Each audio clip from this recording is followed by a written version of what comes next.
जन्म कुंडली का सप्तम भाव जीवन साथी का भाव कहा जाता है। इससे पति पत्नी, विवाह, स्त्री सुख, दाम्पत्य में कलह, मतभेद, व्यापार की साझेदारी में विवाद, भाई भतीजा आदि विषयों पर विचार किया जाता है। यदि सप्तम भाव पर शुक्र की दृष्टि पड़ती है तो दाम्पत्य श्रेष्ठ माना गया है। शुक्र को कला, प्रेम, सौंदर्य, आकर्षण से जोड़कर देखा जाता है। यह जहाँ मनुष्य को कामवासना के लिए उत्तेजित करता है, वहीं शुक्र ग्रह माता के समान निस्वार्थ प्रेम का भी द्योतक है। भारतीय ज्योतिष शास्त्रों में शुक्र को काम का प्रतीक माना गया। शुक्र स्त्री पुरुष के जननांगों पर गहरा प्रभाव डालता है।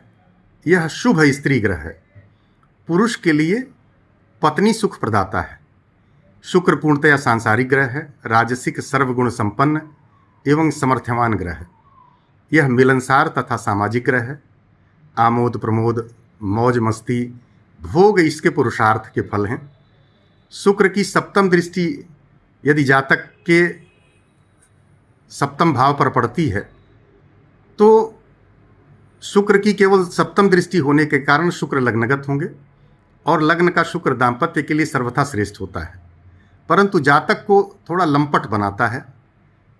सप्तम भाव पर शुक्र की दृष्टि पड़ने से जीवन साथी सुंदर होगा, थोड़ा उसके दिमाग में भटकाव होगा, परंतु अच्छे परिवार का पढ़ा लिखा बुद्धिमान साथी होगा और हर तरह के गुणों से युक्त होगा। लग्नगत शुक्र जीवन साथी को अद्भुत बनाता है, परंतु यदि शुक्र पर शनि की दृष्टि पड़ती है तो दाम्पत्य सुखद नहीं रहता है, उसमें कुछ पीड़ा होती है।